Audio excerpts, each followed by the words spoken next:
اپنے موقف کی وضاحت کرتے، لیکن پتہ نہیں کون لوگ تھے جو درمیان میں شامل ہوئے اور جنہوں نے اپنی آراء پیش کی، اور ہمارے کچھ بزرگوں نے کہا کہ ثاقب شامی کی تقریر سننا ناجائز ہے، اس کو بلانا ناجائز ہے۔ میں کسی چیز کو چھپاتا نہیں، بہت لوگ اس کو بھی حکمت کے خلاف سمجھتے ہیں کہ کتنے لوگوں کو علم بھی نہیں ہوگا، تم بیان کر رہے ہو، سارے لوگ تو سوشل میڈیا پر نہیں کرتے، ہر بندے کو علم نہیں ہے، لیکن میں چاہتا ہوں کہ بدگمانی سے بچانے کے لیے اس بات کی تنقید کروں، وضاحت کروں۔ ہمیں اس بات کی پرواہ نہیں ہے اگر سب کو بھی بتائیں کہ سب کو علم ہوگا، کیونکہ ہم الحمدللہ اپنے آپ کو حق پر سمجھتے ہیں، اور جو ہم کہتے ہیں اس پر ہم دلائل پیش کرتے ہیں، اور ہم کبھی بھی اپنے بزرگوں کی آراء کے خلاف نہیں جائیں گے۔ جو بات ہمارے بزرگ دلیل سے کریں گے، ہماری رہنمائی فرمائیں گے، ہم توبہ کریں گے، اوپن اعلانیہ توبہ کریں گے، اور میں منتظر ہوں۔ لیکن میں کہتا ہوں کہ بلا وجہ شور نہ مچایا جائے۔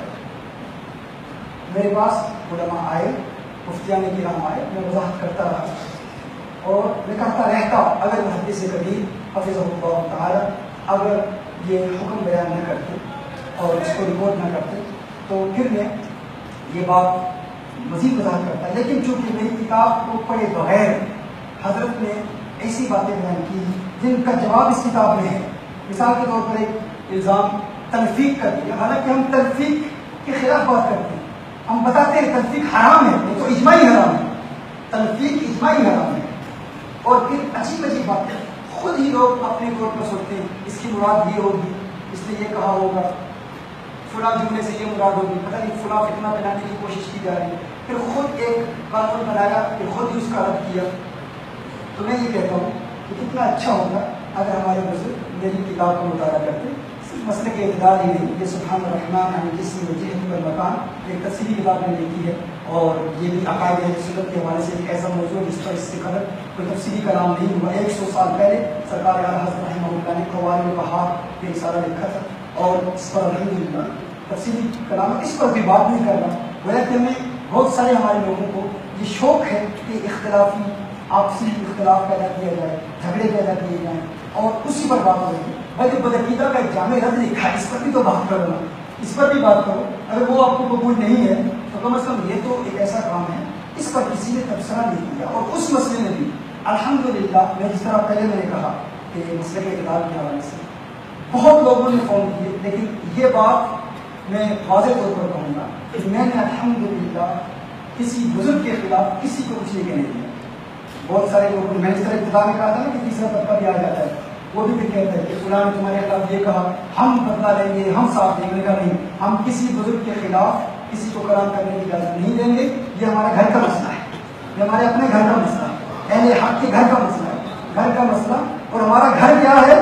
ہمارا گھر نہ برطانیہ، نہ ہندوستان، نہ پاکستان، نہ امریکہ، ہمارا گھر عقیدہ اہل سنت و جماعت، مسلک اعلیٰ حضرت ہے جو ہمیں یونائٹ کرتا ہے، جو ہمیں متحد کرتا ہے۔ اور اعلیٰ حضرت کا مسلک جو ہے آپ کو بتاؤں، اعلیٰ حضرت کا مسلک اہل سنت ہے، مسلک اہل سنت ہے، یعنی یہ نہیں ہے کہ جو اعلیٰ حضرت کا نام لیتے ہیں وہ اہل سنت کے خلاف ہے۔ لیکن چونکہ کچھ بدعقیدہ، اب برطانیہ میں اہل حدیث بھی اپنے آپ کو اہل سنت والجماعت کہتے ہیں، دیوبندی علماء بھی اپنے آپ کو اہل سنت والجماعت کہتے ہیں،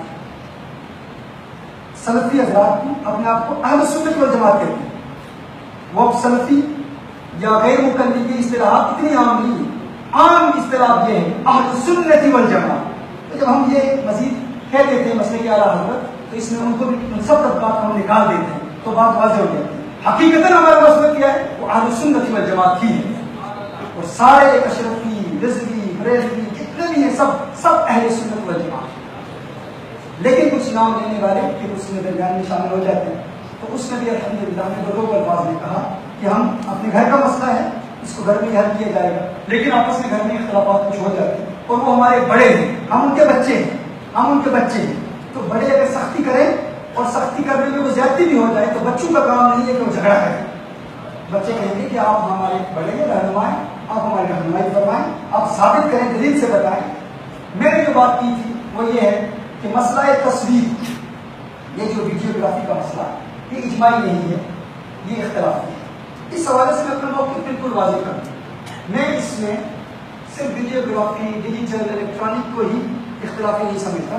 میرے نزدیک جو غیر سایہدار تصویر ہے، منقوش جو پرنٹڈ تصویر ہے، جو کاغذ پر پرنٹ کی گئی یا قلم برش کے ساتھ دیوار پر جو تصویر لگائی جاتی ہے، میرے نزدیک وہ احناف کے نزدیک حرام، شوافی کے نزدیک حرام، حنابلہ کے نزدیک حرام، لیکن مالکیہ کا مفتبی معتمد قول جو ہے وہ جواز کا ہے، وہ اس کو مقصود تنظیم کہتے ہیں زیادہ سے زیادہ۔ اس میں نے کہا تھا کہ جس پر قیاس کیا جا رہا ہے، جب مقیس علیہ اجماعی حرام نہیں ہے تو مقیس اجماعی حرام کیسے ہو سکتا ہے؟ اس موقف پر ابھی میں قائم ہوں جب تک اس کتاب کے اس چیپٹر کا تحریری جواب نہیں آ جائے گا۔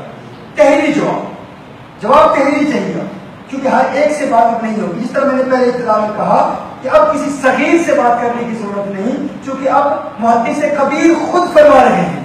جب کبیر خود فرما رہے ہیں تو اب ہر صغیر سے بات کروں، کبھی اس سے بات کروں، کبھی اس سے بات کروں، جس سے بات کرتا ہوں وہ اپنے طور پر کوئی میری آواز ریکارڈ کر لیتا ہے، آدھی آواز ریکارڈ کر کے کسی اور کو پہنچا دی جاتی ہے، اور پھر آواز ریکارڈ کر کے بزرگوں کو سنائی جاتی ہے اور کہا جاتا ہے یہ کہہ رہا ہے، جبکہ پوری بات پہنچائی ہی نہیں جاتی۔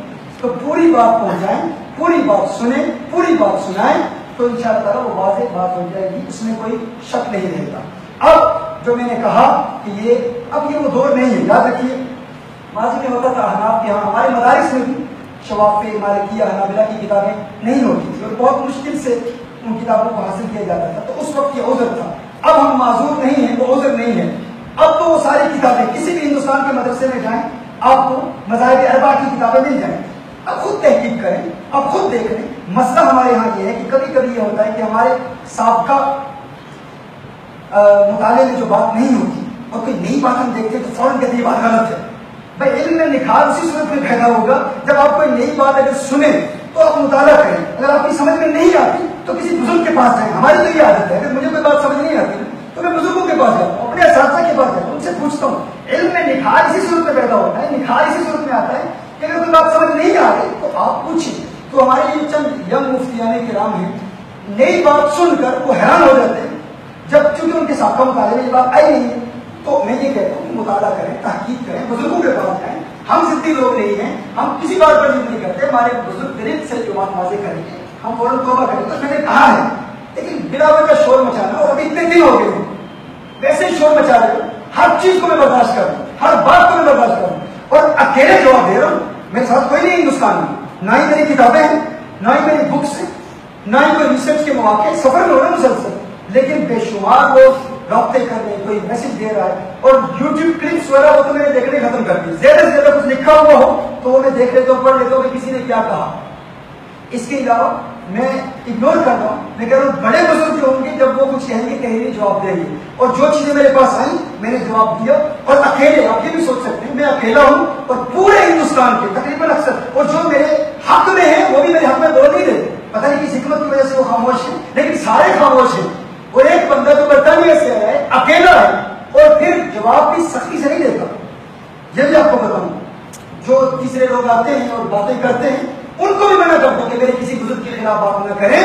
یہ آپ کی سوچ ہے کہ ہندوستان والے میزبان ہیں، انہوں نے میزبانی کا حق ادا نہیں کیا، تم مہمان ہو، کم از کم اتنا تو سوچنا چاہیے تھا مہمان آیا ہے، پوری ہندوستان میں آگ لگائی ہوئی اس کے خلاف، اکیلا بندہ ہے اور پھر بھی انہی بنیادوں پر جواب دے رہا ہے۔ اور صرف اتنا تو صرف اتنا ہی کہہ رہا ہوں کہ مجھے دکھ ہوا ہے، صرف اتنا، اس سے زیادہ اور کچھ نہیں کہہ رہا ہوں، مجھے دکھ ہوا ہے، اور ان شریر لوگوں کی وجہ سے نہیں۔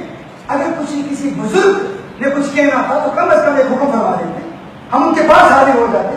بھائی مجھے غیر مقلدوں کا مبلغ کہنا یہ تو دکھ کی بات ہے نا، ساری زندگی ہم غیر مقلدوں کے خلاف جنگ کرتے رہے، مدینہ المنورہ کے جیلوں میں ہم رہے ہیں صرف اس لیے کیونکہ ہم نے ان گستاخوں کا مقابلہ کیا ہے، اور ہمیں یہ کہہ دینا کہ غیر مقلدوں کا یہ مبلغ ہے، اور پھر کس بنیاد پر؟ فروعی بنیادوں پر، الیاذ باللہ۔ تو اس حوالے سے میں یہ چاہوں گا کہ ہم چاہتے ہیں کہ اگر ہم نے کسی عقیدہ اہل سنت، کسی اصولی بات سے انحراف کیا، اگر آپ اس کو اجماعی سمجھتے ہیں تو اجماعی ثابت کریں، کتاب میں پورا چیپٹر ہے اس کا آپ جواب دیں۔ اور حضور تعالی شریعہ کی بارگاہ میں بہت پہلے یہ کتاب ہم پہنچا چکے ہیں، اور حضور محدث کبیر کی بارگاہ میں بہت پہلے یہ کتاب پہنچا چکے ہیں۔ اگر نہیں پہنچی، آپ نے نہیں مطالعہ کیا تو اس میں بھی آپ کی مصروفیت ہوگی یا دیگر آپ کی ترجیحات ہوگی، ہم قدر کرتے ہیں، لیکن کم از کم اب اگر ابھی آپ سے کسی نے کہا تھا تو کتاب کو وہ چیپٹر پڑھ لیتے، پڑھ کے اس کا رد لکھتے یا ہمیں حکم فرماتے، ہم آپ کی بارگاہ میں حاضر ہو جاتے۔ اب جو مفتی رابطے کر رہے ہیں، اب میں کسی سے ملاقات نہیں کروں گا، اب کسی سے بات نہیں ہوگی، ڈسکشن نہیں ہوگی. جو آئے ملاقات کرے محبت کے ساتھ ہم بات کریں گے. دیگر معاملات میں اہل سنت کے ہمارا مسئلہ صرف یہ تو نہیں ہے, ہمارا مسئلہ عالم اسلام کے حوالے سے انٹرنیشنل لیول پر ہم کام کر رہے ہیں, غیر مسلموں کو اسلام کی دعوت دے رہے ہیں. وہاں یو کے ریکوائرمنٹس ہو رہے ہیں, امریکہ کے ریکوائرمنٹس ہو رہے ہیں, یورپ میں ہم اپنا نیٹورک بڑھا رہے ہیں. یہاں پر ہمارا کام ہو رہا ہے. لیکن مسئلہ یہ ہے, میری ایک کمزوری ہے کہ مجھے اردو بھی آتی ہے,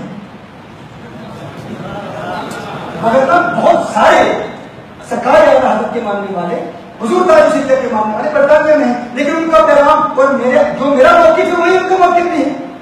لیکن فرق یہ ہے, اردو نہیں آتی, ان کا پیغام یہاں پہنچا نہیں.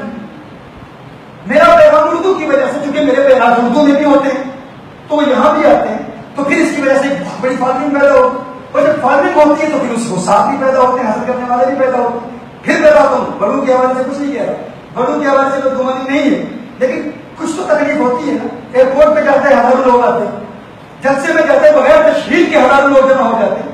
رات 1:45 بج رہے ہیں, اس وقت تک اتنی بارش تھی, اس قدر بارش تھی, اس بارش کے باوجود اس کثرت سے لوگ یہاں پر جمع ہیں. تو کچھ دلوں کو شاید تکلیف ہوتی ہو, وہ بھی میرے پاس کوئی دلیل نہیں ہے. میں کہہ رہا ہوں کہ شاید یہ وجہ ہوئی ہو کہ جس کی وجہ سے اتنا بڑا انتشار کہ پورے ہندوستان میں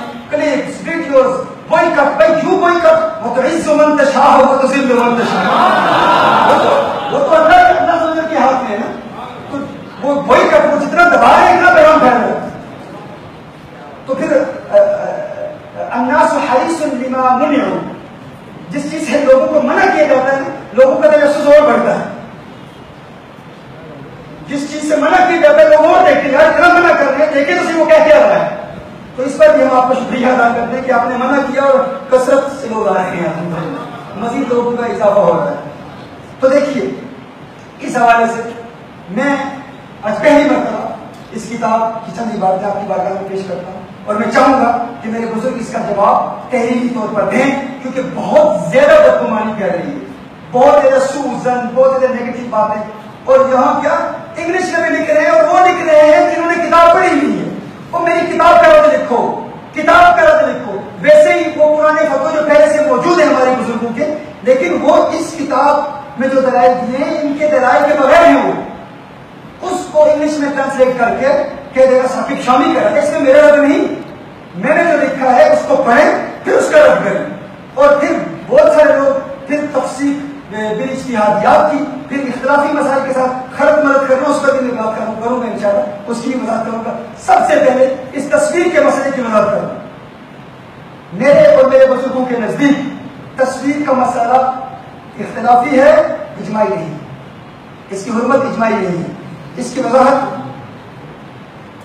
امام نووی رحمہ اللہ کے حوالے سے جو اجماع نقل کیا جاتا ہے اس کی بھی وضاحت اس کتاب میں آ گئی ہے کہ اس سے مراد کیا ہے, اور فقہاء مالکیہ کی صریح عبارتیں پیش کی گئی.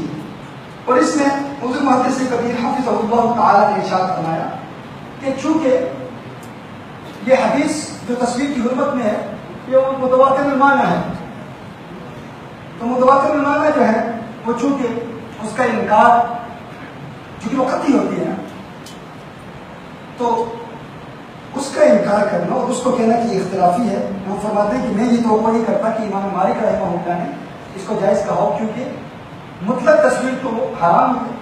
تو یاد رکھیے اس کتاب میں, اسی لیے میں کہہ رہا ہوں اگر اس کتاب کا مطالعہ ہمارے بزرگوں نے کیا ہوتا تو یہ بات حدیث اور اشارہ کرنا.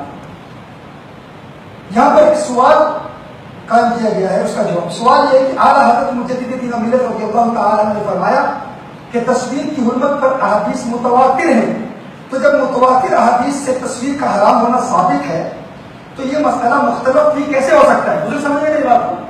علماء کرام بیٹھے تو ہاتھ اٹھائیں تو ذرا دیکھ لیں, یہ مصباحی علماء کرام موجود ہیں, یہ اور بھی پیچھے کو علماء کرام موجود ہیں جو علماء درس نظامی کے علماء ہیں, اور ادھر ماشاء اللہ کتنے بھائی, اس میں کوئی آپ کی گرفت نہیں ہوگی.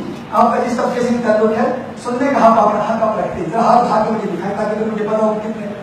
یہ درس نظامی کے فارغ علماء یہ مفتیان کرام جس میں موجود ہوں, تو آپ اس بات کو سمجھ رہے, عوام بھی سمجھتی ہے. اب یہ اتنا چیز کو پھیلا دیا گیا ہے, عوام بھی سمجھتی ہے. تو اب یہ بات علماء نے جب سنی انہوں نے بھی محسوس کیا ہوگا یار یہ ثاقب شامی تو واقعی بہت بڑا فتنہ پھیلا رہا ہے کہ ایک حدیث جو متواتر المعنی ہے اور یہ کہہ رہا ہے متواتر معنی وہ تو قطعیت کا فائدہ دیتی ہے, اور یہ کہتا ہے کہ مسئلہ مختلف نہیں ہے. تو ٹھیک ہے ڈیجیٹل کے حوالے سے تو اختلافی بات ہو سکتی ہے، لیکن جو اصل تصویر ہے، جو ایک تو مجسم ہے، مجسم تو جا لے علماء کرام وہ مجموعہ الحمدللہ ان کی طبیعت کو بھی اضافت ہو چکی ہے، اب آپ کی بارگاہ میں چند باتیں عرض کر رہا ہوں۔ تو یہ اس کا جواب اس کتاب میں موجود ہے، اس کا جواب اس کتاب میں موجود ہے کہ یہ مسئلہ مختلف بھی کیسے ہو سکتا ہے۔ اس کا جواب یہ ہے کہ اگرچہ مطلق تصویر کی حرمت پر احادیث متواتر المعنی ہیں، مگر ان کی دلالت غیر سیدہ تصویر پر ظنی ہے، ان کی دلالت غیر سیدہ تصویر پر ظنی ہے، اسی لیے اس میں فقہا کا اختلاف۔ عالی مرتبہ عالی جا قرآن کریم کی آیات قطعی ثبوت ہے کہ نہیں، متواتر ہے کہ نہیں، آیات قرآنیہ متواتر ہیں، لیکن ان کی دلالت ظنی ہوتی ہے کہ نہیں؟ اگر دلالت ظنی نہیں تو فقہا میں اختلاف کیوں ہوا؟ قرآن کریم کی ایک آیت سے بے شمار فقہا بے شمار علماء مختلف فتوے دیتے ہیں، شافعی ایک بات کرتے ہیں، مالکی ایک بات کرتے ہیں، حنبلی ایک بات کرتے ہیں۔ تو قرآن کریم کی آیات قطعی ثبوت ہیں، لیکن ظنی دلالہ ہوتی ہے کہ نہیں؟ تو جب قرآن کریم کی آیات متواتر ہو کر دلالت ان کی ظنی ہوتی ہے، کیونکہ فقہا کا اختلاف ہوتا ہے، تو یہ تو حدیث متواتر ہے، تو خبریں متواتر اگر متواتر معنوی بھی ہو تو غیر سائدار تصویر میں اس کی دلالت ظنی ہے، اس لیے اس کا منکر کافر نہیں ہوگا، چونکہ فقہا نے اختلاف کیا اس پر ہم نے پھر دلائل دیے۔ تو اب اس بات کی وضاحت ہو چکی، علماء کرام کے لیے اس بات کی وضاحت ہو چکی، تو طلاب العلم کے لیے کہ اگرچہ یہ حدیث متواتر ہے، ہم بھی متواتر مانتے ہیں، پھر سمجھ فرمائیں اس کا جواب اس کتاب میں ہے۔ اسی لیے میں خود ہوا کہ حضور محدث کبیر نے کتاب کو پڑھا ہی نہیں اور اتنا بڑا الزام لگا دیا۔ سوال یہ ہے کہ اعلیٰ حضرت مجدد دین و ملت رضی اللہ تعالیٰ نے فرمایا کہ تصویر کی حرمت پر احادیث متواتر ہیں، تو جب متواتر احادیث سے تصویر کا حرام ہونا ثابت ہے تو یہ مسئلہ مختلف بھی کیسے ہو سکتا ہے؟ ثاقب شامی ایک اجماعی مسئلے کو جس کو متواتر حدیث سے متواتر معنی سے ثابت کیا گیا ہے تو اس کو مختلف بھی کیسے کہتا ہے؟ تو جواب سنیں، تو اس کا جواب یہ ہے اگرچہ مطلق تصویر کی حرمت پر احادیث متواتر المعنی ہیں، مگر ان کی دلالت غیر سائدہ تصویر پر ظنی ہے، اسی لیے اس میں فقہا کا اختلاف ہوا۔ یہ بات واضح ہوگی؟ جب اس بات کی وضاحت ہو گئی، اب اس میں دلیل کیا ہے؟ اب دلیل سماعت فرمائیں کہ فقہا کا اختلاف ہوا تو دلیل کیا؟ امام نووی تو فرماتے ہیں کہ اجماع ہے اس پر، یعنی غیر سایہدار تصویر کی حرمت پر اجماع ہے، وہ فرما رہے اجماع ہے، اور اجماع میں امام مالک کا ذکر نہیں کیا، لیکن اس کی وضاحت پھر ابن حجر الاسقلانی نے کیا کی، وہ بھی اس کتاب میں موجود ہے۔ اور پھر مالکیہ کی صریح دلائل پیش کرنے کی مالکیہ کے نزدیک جائز ہے، زیادہ سے زیادہ مکروہ تنزیہی ہے، اور پھر امام نووی کے اجماع کو نقل کرنے کی وضاحت بھی کر دی، اور امام طحطاوی نے اور ابن عابدین نے اپنے اپنے فتاوا میں امام نووی سے ہی اس فتوے کو نقل کیا ہے، انہوں نے امام نووی سے ہی نقل کیا ہے، اور امام نووی کی عبارت کی وضاحت اس کتاب میں آ گئی، اور جب صریح دلیل دے دی کہ معتمد اور مفتہ بہی قول مالکیہ کے نزدیک کیا ہے، تو پھر ہم یہ کہنے میں ہم مجانب ہیں کہ متواتر معنوی کی دلالت غیر سائدہ تصویر کے لیے ظنی ہے۔ اب سماعت فرمائیں، خلاصہ بحث یہ ہے کہ تصویر کی اجماعی حرمت مجسمے کے ساتھ خاص ہے۔ تصویر کی اجماعی حرمت کس کے ساتھ خاص ہے؟ یہ جو آئیڈلز ہوتے ہیں نا، بت یا کسی شیر کی تصویر یا کتے کی تصویر یا انسان کی تصویر، کیسی؟ مجسمہ ہو، سایہ دار ہو، اس کی حرمت پر اجماع ہے، یعنی حنفی بھی اس کو حرام کہتے ہیں، شافعی بھی اس کو حرام کہتے ہیں، مالکی بھی اس کو حرام کہتے ہیں، حنبلی بھی اس کو حرام کہتے ہیں۔ اب اس اجماعی حرام کو جو حلال کہے وہ اجماع کا منکر ہے، لیکن وہ جو منقوش ہے، وہ جو قلم کے ساتھ ہے، وہ جو پرنٹڈ ہے، وہ جو دیوار پر لگی ہوئی ہے، چادر پر ہے، اہانت کی جگہ پر نہ بھی ہو، تعظیم کی جگہ پر بھی ہو، مالکیہ کے نزدیک وہ جائز ہے، زیادہ سے زیادہ مکروہ تنزیہی ہے۔ اب یہ کچھ لوگوں کے لیے نئی بات ہے، وہ یہ کہہ رہے کہ دیکھیں شیخ الاسلام مدنی میاں نے بھی ایسا نہیں کہا، دعوت اسلامی والے الیاس قادری صاحب قبلہ یہ بھی نہیں کہتے، تو میں کہتا ہوں ٹھیک ہے، اگر وہ یہ نہیں کہتے چلو کم از کم ان کا تو احترام کرو نا۔ بھائی تم نے مدنی میاں صاحب جیسی شخصیت کو دجال کہا ہے، میرے سامنے کہا ہے وہ دجال ہے جس نے سب سے پہلے ٹی وی ویڈیو کو جائز کہا، اگر وہ دجال نہ ہوتا تو یہ فتنہ پوری دنیا میں نہ پھیلتا۔ تو مجھے تو غصہ آنا تھا کہ سید کی توہین ہم برداشت نہیں کر سکتے، کیونکہ اعلیٰ حضرت نے خود فرمایا، میرے اعلیٰ حضرت نے خود فرمایا ہے سید اگر عقیدہ اہل سنت سے بھی منحرف ہو جائے تو اس کا احترام کریں گے. تم تو بہت زیادہ کہو گے تو فاسق کہو گے نا، تو سید کو فاسق کہنے والے کا حکم کیا ہوگا؟ اس وقت مجھے غصہ آیا، لیکن پھر بھی میں نے بڑے ادب کے ساتھ، بڑے احترام کے ساتھ دلی کی کانفرنس میں نے کہا، اس وقت میں نے اس کو بیان ہی نہیں کیا. پھر جب بہت زیادہ بدگمانی اور عجیب قسم کی باتیں کہی گئی تو پھر میں نے کہا کہ کوئی مجھ سے محبت کا دعویٰ کرے اور پھر کہے کہ ہم تاج الشریعہ سے محبت کرتے ہیں، کیونکہ یہ لوگ جانتے ہیں کہ بریلی شریف والوں سے میرا تعلق ہے، بریلی شریف میرا آنا جانا زیادہ ہے، ان سے زیادہ محبت کا تعلق ہے. تو میرے ساتھ کھل کے کہتے ہیں کہ ہم بھی تاج الشریعہ کو مانتے ہیں، تم بھی مانتے ہو، تصویر کے مسئلے پر تصویر بنا لیتے ہو تو تمہارا اپنا مسئلہ ہے، لیکن حرام مانو کم از کم اس دجال کی طرح علیہ باللہ جائز تو نہ کہو نا. میں نے کہا ہم مدنی نیاز صاحب حافظ اللہ تعالیٰ کے جو تحقیق ہے اس کے بھی قائل ہیں، لیکن ہم ایک قدم آگے بڑھ رہے ہیں. وہ جو مکیس آ رہی ہے وہ بھی اجماعی حرام نہیں ہے، تم مکیس کو اجماعی حرام کہتے ہو. اب یہ کہا جا رہا ہے کہ وہ کچھ ایسے لوگ ہیں کہ مدنی نیاز صاحب قبلہ وہ تو کہتے ہیں جائز ہے، لیکن دوسری تحریکیں جو دعوت اسلامی والے وہ کہتے ہیں کہ ضرورت کے تحت، تبلیغ کی ضرورت کے تحت ہم اس کو جائز کہتے ہیں. تو ضرورت کا تحقق تو ہوتا ہی نہیں ہے بھائی، وہ آپ کیسے قبول کر سکتے ہو؟ اس کو آپ کیسے قبول کر سکتے ہو؟ کیا تبلیغ ویڈیو کے بغیر نہیں ہو سکتی؟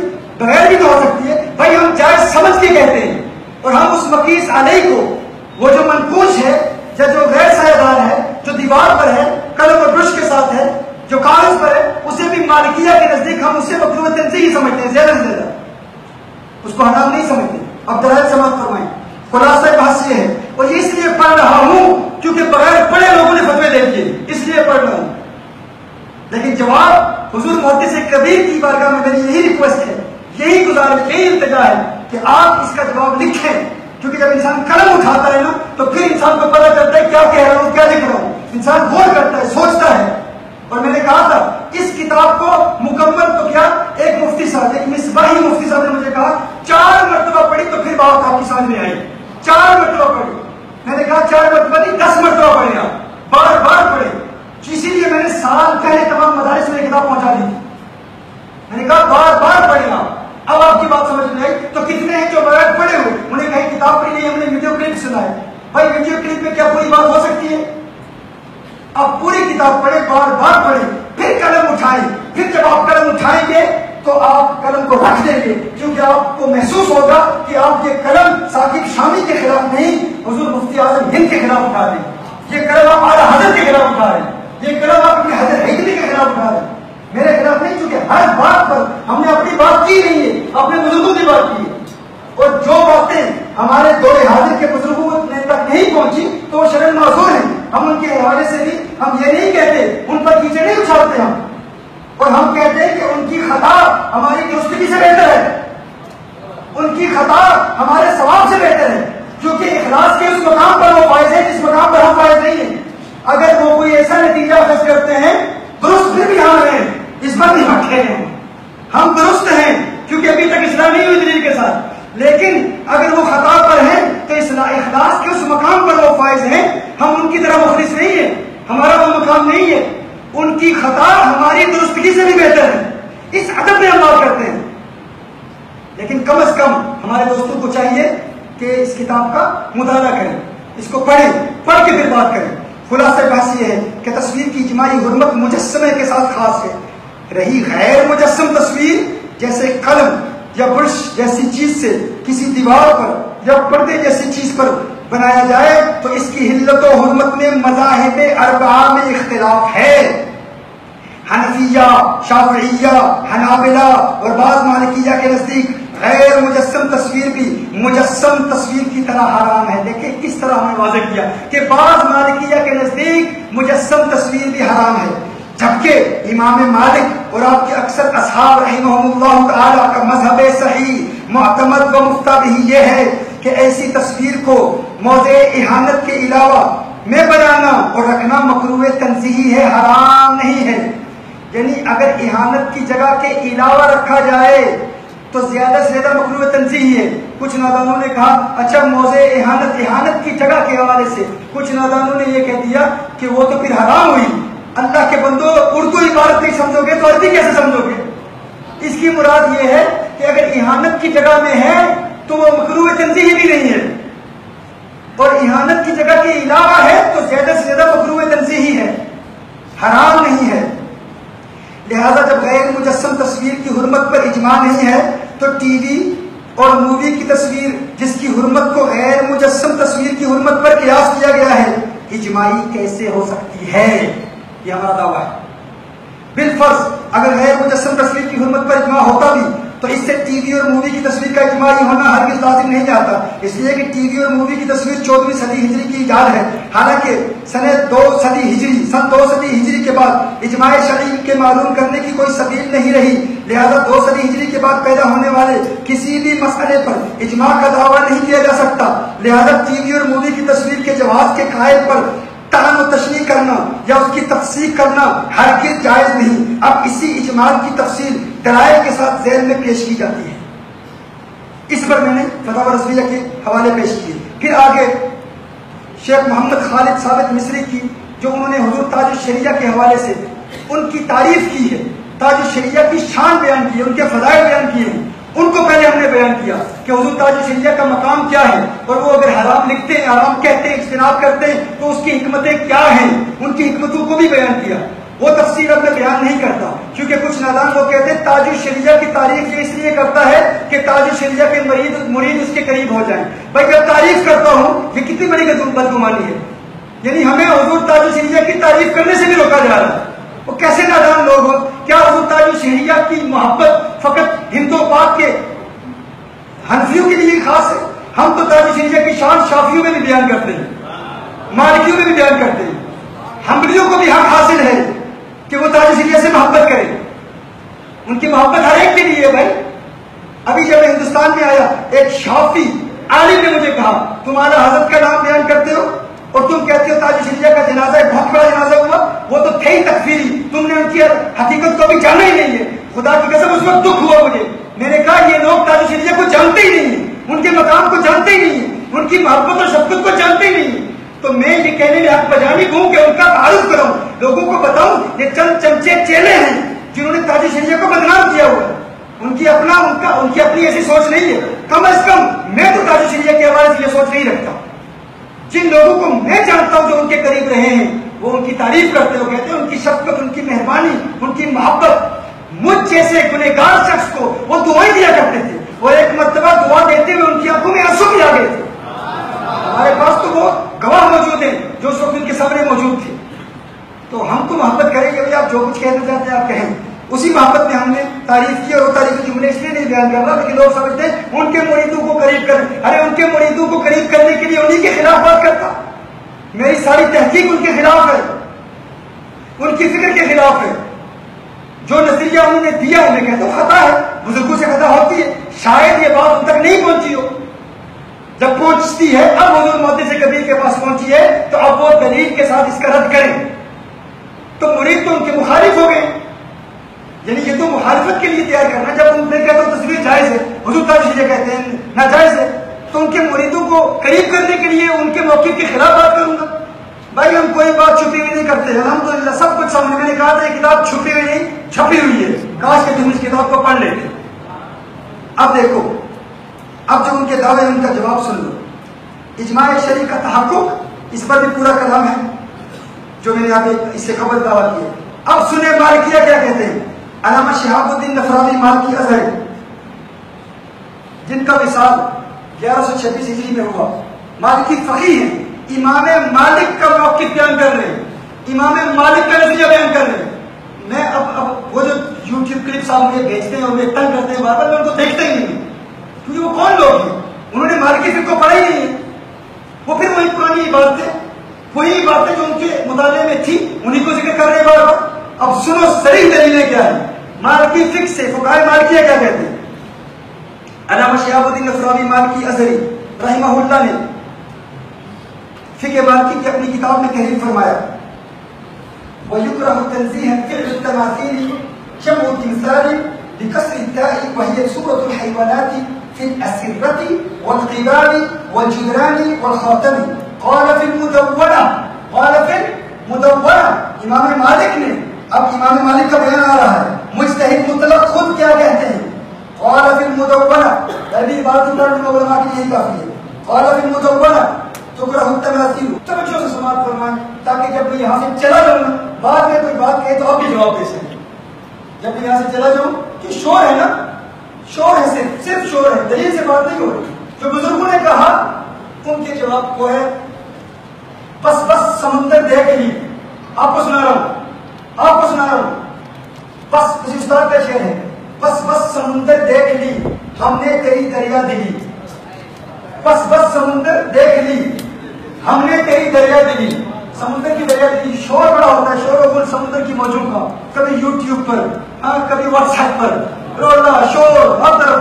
بس بس سمندر دیکھ لی ہم نے تیری دریا دلی، تشنا لب رکھا صدف کو بوند پانی کے لیے.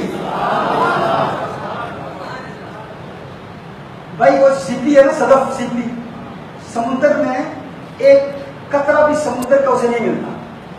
وہ سیپی باہر نکلتی ہے. سمندر میں شور بڑا ہوتا ہے، ملک میں بڑا پانی ہے، بڑا شور ہوتا ہے سمندر کا ہر طرف. وہ سیپی کو ایک قطرہ بھی وہ سمندر نہیں دے سکتا. وہ باہر نکلتی ہے، منہ کھولتی ہے اور آسمان سے پانی کا ایک قطرہ آتا ہے اور پھر وہ موتی بنتا ہے. تو میں تو ہندوستان کے علماء کے سمندر میں آیا ہوا ہوں اور اکیلا ہوں، کوئی ساتھ نہیں دے رہا. اکیلا میں ڈر کے بات کر رہا ہوں، ادب سے بات کر رہا ہوں اور یہ کہہ رہا ہوں کہ بس بس سمندر دیکھ لی ہم نے تیری دریا دلی، تشنا لب رکھا صدف کو بوند پانی کے لیے. کہ برطانیہ جاؤں گا پھر وہاں جا کر پھر منہ کھولوں گا پھر پانی ملے گا. میں تو سمندر میں آیا ہوا ہوں. ایک قطرہ تو دے دو بھائی، دلیل سے بات کر رہے، ایک جواب تو دے دو. اب دلائل سنو. وذكر تنزيه التماثيل جمع تمثال بالسبب بكسر التاء وهي سورة الحيوانات في الأسرة والكباب والجدران والخاتم. قال في المدونة تكره التماثيل التي في الأسرة والكباب والمنابر وليس كالثياب والبسط التي تمتهن انتهى. وأشعر قوله في الأسرة والكباب إلى آخره أن التمثال منقوش في تلك المذكورات وهو كذلك. سن رہے ہیں علماء سمجھ رہے ہیں کیا عرض کر رہا ہوں. امام مالک کہہ رہے ہیں، یہ امام مالک کا المدونہ سے. وأما لو جعل التمثال سورة مستقلة وأما لو جعل التمثال سورة مستقلة لها ظل كما لو صنع سورة السبع أو كلب أو آدمي ووضعها على الحائط أو على الأرض فإن ذلك حرام حيث كانت السورة كاملة سواء صنعت مما تطول إقامته كحجر أو خشب أو مما لا تطول إقامته كما صنع سورة السبع أو الفرس من عجين أو حلاوة مما لا تطول إقامته. ولو كانت السورة ناقصة كسورة حمار أو سبع غير كاملة فلا حرمة فيها بل قيل بكراهتها وقيل خلاف الأولى. والحاصل كما يؤخذ من كلام ابن رشد وغيره أن التماثيل على 3 أقسام. المحرم منها ما كان على صورة حيوان كاملة ولها ظل قائم وحمل عليها ما ورد في الحديث من أن فاعل تلك الصورة يعذب يوم القيامة ويقال له أحيي ما خلقت. اب دیکھ رہے ہیں، اب دلالت کی بات سمجھ آ رہی ہے. یہ وہی حدیث ہے. اس کو مالکیہ نے کیسے سمجھا؟ یہ وہی حدیث سے مالکیہ کے فہم کو سمجھے کہ مالکیہ نے اس حدیث کو کیا سمجھا. علماء کرام سمجھ رہے ہیں اور یوٹیوب پر جو علماء سنیں گے وہ سمجھیں گے کہ امام مالک رحمہ اللہ مالکیہ کا نظریہ کیا ہے اور شہاب الدین ظفراوی اس کے حوالے سے کیا کہتے ہیں. وَيُقَالُ لَهُ أَحْيِ مَا خَلَقْتُ. وہ جو کہتے ہیں نا کہ متواتر المعنی ہے اور کہا کہ یہ حرمت اختلافی ہے، اجماعی نہیں ہے. بھائی دلالت کی بحث کو سمجھو. متواتر معنوی بھی ہے لیکن غیر سائیدار تصویر کے لیے اس کی دلالت ظنی ہے اور اس کے لیے صحیح دلائل پیش کر رہا ہوں. والمباح ما كان على صورة غير حيوان كصورة الأشجار والفواكه والسحاب مما هو مصنوع لله وليس حيوانا. والمكروه ما ذكره المصنف من صور الحيوانات المرسومة في الأسرة والحيطان من كل ما كان غير ممتهن. وأما التماثيل المرسومة في الأشياء الممتهنة فلا كراهة فيها ولكن تركها أولى. ایک عبارت ان کو بہت شوق تھا، الفواکہ الدوانی علی رسالت ابن ابی زید القیروانی، یہ ان کا رسالہ ہے. اس سے اچھا یہاں پر میں نے آگے ایک اور وضاحت بھی کر دی کہ یہاں کو یہ نقطہ افریدی نہ کر سکے کہ امام مالک رحمۃ اللہ تعالی علیہ نے مکروہ کہا ہے، اور جب مطلقاً مکروہ کہا جاتا ہے تو مکروہ تحریمی مراد ہوتا ہے. جب مطلقاً مکروہ کہا جاتا ہے تو فقہاء حنفیہ کے نزدیک مکروہ تحریمی مراد ہوتا ہے، یہ بات یاد رکھیں، اور وہ بھی اکثری قاعدہ ہے، ہمیشہ کے لیے نہیں ہے۔ جب مطلقاً مکروہ کہا جاتا ہے تو احناف اکثر اسے مکروہ تحریمی مراد لیتے ہیں، لیکن شوافع اور مالکیہ کے نزدیک جب مطلقاً مکروہ کہا جاتا ہے تو اس سے مراد مکروہ تنزیہی ہوتا ہے، تحریمی نہیں ہوتا۔ اور یہاں تو صراحتاً کہا، کیا کہا؟ وَيُكْرَهُ تَنزِيهًا، مکروہ تنزیہی ہے، یہاں صراحت ہے۔ تو اس کی بھی میں نے وضاحت، اسی لیے میں نے کہا تھا کہ ہمارے بزرگوں نے کتاب پڑھی ہوتی تو کبھی یہ نہ کہتے۔ یہاں کوئی یہ نقطہ افریدی نہ کر سکے کہ امام مالک رحمۃ اللہ تعالی علیہ نے مکروہ کہا جس سے مکروہ تحریمی مراد ہو سکتا ہے، اس لیے شارح نے شروعی متن میں یکرہ کی تشریح تنزیہاً سے کرتی ہے، اور مذہب شافعی کی طرح مذہب مالکی کی کتب میں یہ عام اصطلاح ہے کہ مطلق مکروہ سے ہمیشہ تنزیہی مراد ہوتا ہے، برخلاف حنفی مذہب کے کہ مذہب حنفی میں مکروہ مطلق مکروہ سے اکثر تحریمی مراد ہوتا ہے۔ فقہ مالکی کے مشہور حاشیۃ العدوی میں فالکراہۃ متى اطلقت لا تنصرف الا للتنزیہ۔ آگے دیکھیے، 12ویں صدی کے مجدد، یہ جو کہا جاتا ہے کہ مالکی میں کافر ہو جائیں گے، فلاں کافر، ان سب کو کافر کہو گے اگر ہم پر کفر کا فتویٰ لگاؤ گے۔ اور میں بھی اس بات کو بھی وضاحت کر چکا ہوں، ایک شخص نے یہاں تک کہہ دیا کہ یہ کہتا ہے اجماع کا منکر کافر ہے، تو میں اس کی وضاحت کروں گا۔ اجماع کا منکر کافر ہے، یہ فقہاء کے نزدیک مختلف ہے اور متکلمین کے نزدیک مختلف ہے۔ متکلمین کے نزدیک جو شرط ہے وہ یہ ہے کہ قطعی اجماع ہو اور انکار اور اصولیات دین میں سے ہو۔ فقہاء کے نزدیک اور متکلمین کے نزدیک شرط کا اختلاف ہے، تو فقہاء کے نزدیک اجماع کا منکر کافر ہے۔ آپ یہ بات سمجھ لیں، میرے اس کہنے میں بھی خطا نہیں ہے، ہم تو جو بات کروں گا تو بہت سوچ کے کرتا ہوں اور فقہاء کی وہ باتیں میرے ذہن میں ہوتی ہیں۔ اب یہاں دیکھیے، 12ویں صدی کے مجدد علامہ محمد بن عبد الباقی زرقانی مالکی رحمۃ اللہ تعالی علیہ کے والد، مشہور و معتمد مالکی فقیہ علامہ عبد الباقی بن یوسف زرقانی رحمۃ اللہ تعالی علیہ نے متن خلیل کی اپنی شرح میں تحریر فرمایا۔ وہ کیا فرماتے ہیں؟ سماعت فرمائیے۔ ان تصویر صورت حیوان عاقل املاک کامل الاعضاء الظاہرۃ ولها ظل يدوم حرام اجماعا وكذا ان لم يدم خلافا لاسباب كتصوير غزال من قشر بطيخ حال طراوته فان له ظلا ما دام طريا يقف به فاذا جف سقط مع بقاء هيئته صورته لا ينقص بعض اعضائه فيباع ولا غير ذي ظل فيكره في غير ممتهن كفعله بحائط او ورد، واما في ممتهن كفعله بحجر او بسط فخلاف الاولى، ويستثنى من المحرم تصوير لعبة على هيئة بنت صغيرة لتلعب بها البنات الصغار فإنه جائز ويجوز بيعهن وشراؤهن لتدريب البنات على تربية الأولاد۔ اب دیکھیں مطلق کہا کہ مطلق حرام ہے، تو اس نے اب اس کا ترجمہ بھی پیش کر دیتا ہوں۔ عاقل یا غیر عاقل جاندار کی تصویر بنانا جس کے ظاہری اعضاء مکمل ہوں اور جس کا ایسا سایہ ہو جو پائیدار ہو بالاجماع حرام ہے، اور اسی طرح جس کا سایہ ہو وہ بالاجماع حرام ہے۔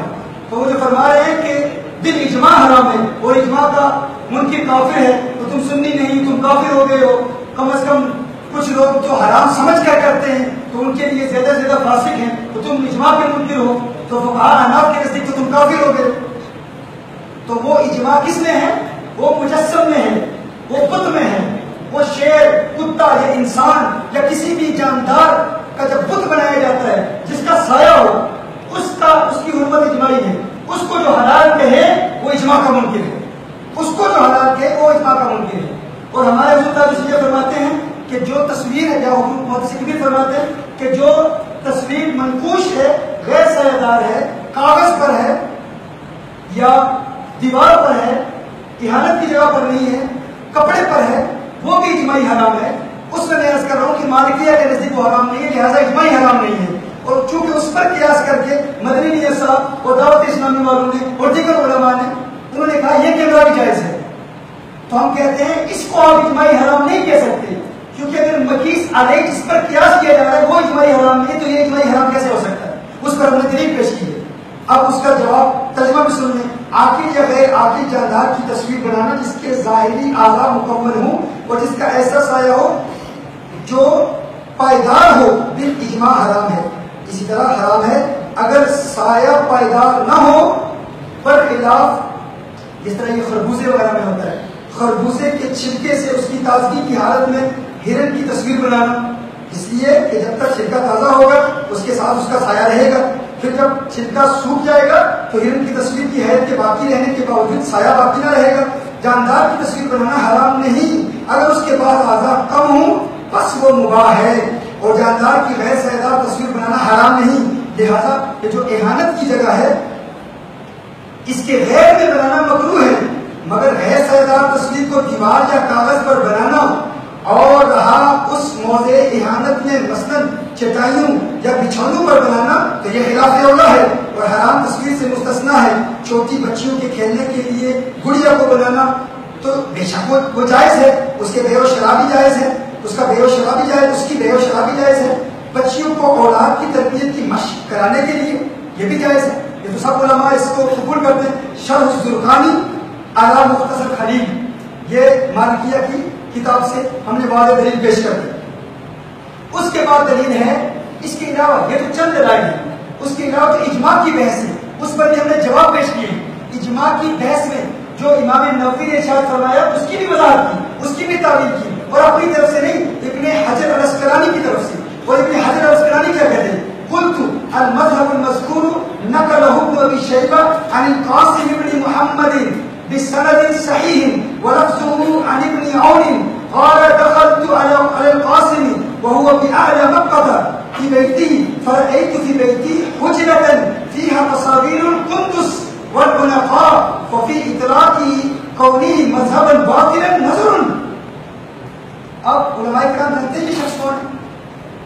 ان کا نام میں نے لیا, یہ بزرگ کون ہے, ان کا مقام کیا ہے؟ قاسم بن محمد کون ہے؟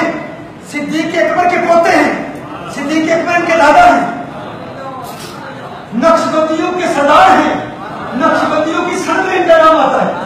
قاسم بن محمد کو کافر ہو گیا ریاض باللہ. میں نے کہا تھا جو مجھے کافر کہے گا نا, مجھے بدعقیدہ کہے گا, مجھے گمراہ کہے گا, وہ قلم اٹھائے گا پھر رکھ دے گا, یا میری تائید میں اٹھائے گا یا خاموش ہو جائے گا. اسی لیے میں کہتا ہوں نقشبندیوں کے شیخ جن کا مقام کون بیان کر رہا ہے؟ ابن حجر الاسقلانی بیان کر رہے ہیں. امام نووی کے حوالے سے کہتے ہیں قلت, امام نووی کی عبارت کی وضاحت کر رہے ہیں, کہتے ہیں قلت والمذهب المذكور نقله ابن ابي شيبه عن القاسم بن محمد بسند صحيح ولفظه عن ابن عون قال دخلت على القاسم وهو بأعلى مكة في بيته فرأيت في بيتي حجرة فيها تصاوير القندس والعنقاء. اب دیکھیں امام ابن حجر الاسقلانی شافعی ہے اور شوافی کے نزدیک مجتہد کا عمل بھی حجت ہوتا ہے. میں کہہ رہا ہوں جو آپ کی چیزیں آپ کی سابقہ مطالعہ میں نہیں, اگر نئی باتیں قبول کر لیں, نہیں سمجھ میں آتی تحقیق کریں, خود جا کے کتابوں کا مطالعہ کریں. مذاہب اربعہ کی کتابیں آپ کے مدارس میں موجود ہیں, انٹرنیٹ پر ساری موجود ہیں. مجتہد کا اپنا عمل بھی شوافی کے نزدیک حجت ہوتا ہے. اور یہ مجتہد کیا یہ گناہ کرے گا؟ اور نقشبندیوں کا شیخ نقشبندیوں کی سند میں یعنی صدیق اکبر کے بیٹے کے بیٹے سیدنا صدیق اکبر ان کے دادا ہیں, ان کے گھر میں تصویر لٹکی ہوئی ہو, ادب کے مقام میں ہو, اس کو ابن حجر الاسقلانی بیان کر رہے ہیں. اور پھر ہیں کون؟ یہ علماء مدینہ المنورہ کے بڑے اماموں میں سے ہیں, بہت بڑے اور مجتہد ہیں. یہ خود مجتہد ہیں, خود مجتہد کا عمل دیکھیں. کہا ففی اطلاع کی قولی مذہب باطل, کہ امام نووی کا اس کو مذہب باطل کہہ دینا نظر اس يحتمل انه تمسك بذلك بعموم قولی الا رقما في ثوبين. حضور کی حدیث کی وضاحت اب آ رہی ہے. ہم اپنی طرف سے کچھ نہیں بیان کرتے, جو کچھ بیان کرتے ہیں اپنے بزرگوں کی اعلیٰ کی روشنی میں, بزرگوں کو کون بیان کر رہے ہیں؟ حدیث کی روشنی میں. یہ عجیب بات کرتے ہیں یار, غیر مقلدوں والے تم بات کر رہے ہو. ہم کہتے ہیں فقہاء نے یہ کہا, فلاں فقیر نے یہ کہا, کہتے ہیں جب حدیث آ گئی تو فقیر کا قول ہم نہیں لیتے, اور تم غیر مقلد ہو. جب ہم کہتے ہیں حنفی یہ کہتے ہیں, شافعی یہ کہتے ہیں, کچھ نادان کہتے ہیں ثاقب شامی حنفیوں کی کی بات کرتا ہے، شافعیوں کی بات کرتا ہے، مالکیوں کی بات کرتا ہے، جبکہ ہمارے سرکار تاج شریعہ حدیث پیش کر رہے ہیں۔ اللہ کے بندوں کو حدیث پیش کر رہے ہیں، لیکن حدیث کو کہا مجتہدین کی تعلیمات کی روشنی میں بیان کر رہے ہیں۔ اس فہم میں اختلاف ہو سکتا ہے، لیکن تمہیں کس نے کہا تم حدیث پیش کرو؟ وہ حدیث پیش کرنا وہابیوں کا کام ہے، مقلدوں کا کام ہے۔ وہ کہتے ہیں ہم فقہا کی بات کو نہیں مانتے، حدیث آگے، حدیث کافی ہے۔ حدیث کا غلط فہم بیان کرتے ہیں، باطل تعویلات کرتے ہیں، حدیث کو سمجھتے نہیں، ان کے فہم کی خطا ہے۔ تم کہاں حدیث بیان کرنے لگے؟ تم مجتہد ہو، تم تو مقلد ہو۔ مقلد حدیث بیان کرے، مقلد تو امام کی تقلید کرے۔ تمہیں یہ کس نے حق دیا تم کہو گے میرے پاس حدیث ہے؟ یعنی عوام یہ کہہ رہی ہے ہم حدیث بیان کر رہے ہیں، ثاقب شامی کہہ رہے ہیں، مالکی یہ بیان کر رہے ہیں، ٹھیک ہے، ہم نہ کسی نے کہا نور الانوار کو بھی نہیں دیکھتے، اصول فقہ کی کتابوں کو چھوڑو، ہمارے پاس حضور کی حدیث ہے، شریعت پہلے ہے۔ بھائی فقہا شریعت کے خلاف ہے، فقہا شریعت کے مخالف ہے، فقہا شریعت بیان کرتے ہیں، وہ حدیث بیان کرتے ہیں، لیکن ان کا حدیث کا فہم ہم سے بہتر ہے۔ ہم مقلد ہیں، ہمارا نہیں کام کہ ہم حدیث سے ڈائریکٹ استدلال کریں، ہم مقلد ہیں، وہ مجتہد ہیں۔ یہ بات وہابی غیر مقلد کو جب دیتی ہو کہ میں حدیث سے بات کرتا ہوں، تم تو سنی ہو، تم تو رضوی ہو، اعلیٰ حضرت والے ہو، تم کیوں کہتے ہو ہم حدیث سے استدلال کرتے؟ اور پھر اگر یہ دعویٰ کریں حدیث خبریں متواتر ہیں، بھائی خبریں متواتر قطعی ہوتی ہے، لیکن غیر سائیدار تصویر میں اس کی دلالت ظنی ہے۔ جب دلالت ظنی ہے اور اس کی دلیل کیا ہے؟ دلیل فقہائے مالکیہ کا قول ہے، ان کا مفتوی قول ہے، ان کا فتوی ہم پیش کر دیں۔ اگر دلالت ظنی نہ ہوتی تو اختلاف کیوں ہوتا؟ جب اختلاف ہوا تو پتہ چلا کہ وہ مجسمے کے لیے تو قطعی ہے اس کی دلالت، لیکن غیر سائیدار کے لیے ظنی ہے۔ اب دیکھو وہ کہتے ہیں کہ والقاسم بن محمد احد فقہاء المدینہ وکان من افضل اہل زمانہ۔ چھوٹا بندہ نہیں ہے، میں صرف صوفیوں کی بات نہیں کر رہا، صرف پیروں کی بات نہیں کر رہا، یہ کہو کہ نقشبندیوں کا جگہ۔ ابن حجر الاسقلانی کہتے ہیں کہ وہ احد فقہاء المدینہ، وہ مدینہ کے فقہاء میں سے ایک ہیں، وکان من افضل اہل زمانہ، اپنے زمانے کے سب سے افضل علماء میں سے ہیں، مجتہد ہیں وہ۔ وهو الذي روى حدیث النمرقہ، وہ حدیث نمرقہ کے خود راوی ہیں، جس حدیث کے وہ خود راوی ہیں اس حدیث کو وہی تو سمجھیں گے نا، جس حدیث کے وہ خود راوی ہیں اس حدیث کو راوی خود سمجھتا ہے، اپنے فہم کے مطابق بیان کر رہے ہیں۔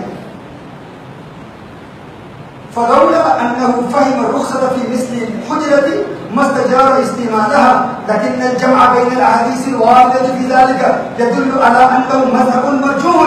وہ مذہب باطل نہیں کہہ رہے، وہ کہہ رہے مذہب مرجوح ہے۔ بھائی جس بندے کو یہ نہیں پتا نہیں مذہب باطل اور مذہب مرجوح میں فرق کیا ہے، وہ ہم سے بات کرتا ہے۔ ہم بڑوں سے نہیں کہہ رہے، ہم ان چہروں سے کہہ رہے ہیں، چمچوں سے کہہ رہے ہیں، ان میں بہت سارے یہاں بھی بیٹھے ہوئے ہوں گے، بہت سارے بیٹھے ہوئے ہوں گے، صرف شرارت کے لیے، صرف ریکارڈنگ کے لیے، یہاں سے لے کر پھر ریکارڈ کریں گے، آدھی بات نقل کریں گے۔ اور میں نے کہا تھا نا جو آدھی بات سنتا ہے اس کا حاصل نہیں ہوتا ہے۔ پیر صاحب سے ایک بندہ کہتا ہے کہ میں نے خواب دیکھا، میری انگلی پر غلاظت لگی ہوئی ہے، آپ کی انگلی پر شہد ہے۔ پیر صاحب نے کہا ہاں ہم تو نیک بندے ہیں، ہم تو اللہ والے ہیں، اسی لیے تم نے ہمیں خواب، ہم پیر لوگ ہیں، مرشد لوگ ہیں، ہماری انگلیوں پر شہد، تمہاری انگلیوں پر غلاظت، چونکہ ہم نیک لوگ ہیں، نیک لوگوں کی انگلی پر شہد ہی ہوگا، تم گناہگار لوگ ہیں تو تمہاری انگلیوں پر غلاظت ہی ہوگا۔ انہوں نے کہا پیر صاحب پوری خواب سامنے تھے تو یہ نہ کہتے، کہا پوری خواب کیا ہے؟ کہا میں آپ کی انگلیاں چاٹ رہا ہوں، آپ میری انگلیاں چاٹ رہے ہیں۔ پوری بات نہ سننے والے کے بعد بھی یہی حشر ہوتا ہے۔ تو یہ آدھی آدھی باتیں کاٹ کے انٹرنیٹ پر ڈالنے والا پوری بات سنو، تمہارے دیش میں آئے ہو، تمہارے ہندوستان میں آئے ہو، اور الحمدللہ چھپ کے بات نہیں کرتا، میدان کا بندہ ہوں الحمدللہ۔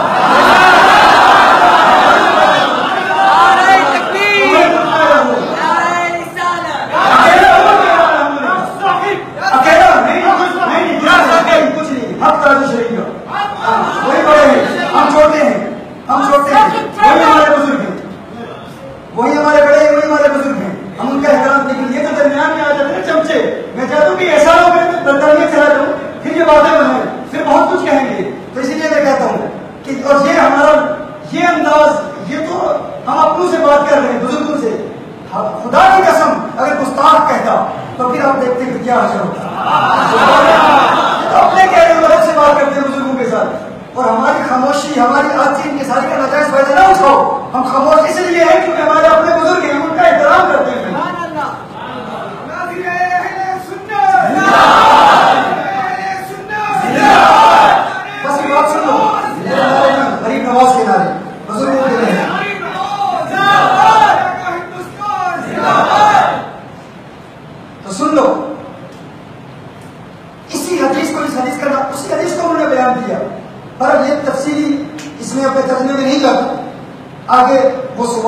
اس کا پھر میں نے جواب، وہ سوال کا جواب پھر یہ آپ ریکارڈ کر رہے ہیں، اس سوال کا جواب جس کو بہت زیادہ مشہور کیا گیا، کچھ جو شاید جنہوں نے درس نظامی کو مکمل نہ پڑھا ہو، دیکھیے ہم تو علم کا دعویٰ نہیں کرتے، لیکن الحمدللہ مطالعہ ہم مطالعہ کرتے رہتے ہیں، جہاز میں ہوں، گھر میں ہوں، سفر میں ہوں، جہاں تو میرے پاس کتابیں بھی موجود نہیں، اور مطالعہ بھی کرتے ہیں، علماء سے رابطے بھی رہتے ہیں، جو بات سمجھ میں نہیں آتی بزرگوں سے پوچھتے ہیں، علماء سے پوچھتے ہیں، جب تک تصدیق نہ ہو اس وقت تک ہم بات نہیں کرتے، کوئی علم کا دعویٰ نہیں، لیکن تم جو علم کے ٹھیکیدار بنے ہوئے ہو، تم جو علم کے چودھری بنے ہوئے ہو، علم کے دعویدار بنے ہوئے، علم ہمارے پاس ہے، ہم یہ کریں گے، کم از کم یہ باتیں تو صحیح پڑھ لو، کم از کم ان کو سمجھے تو صحیح ہے۔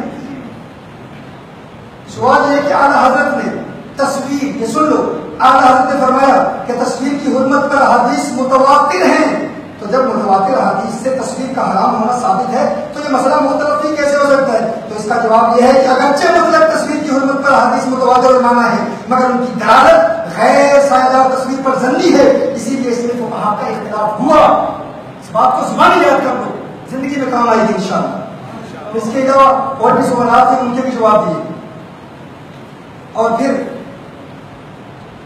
اور بھی کتابیں ہیں، یہ تو چند جو یہاں پر ہے۔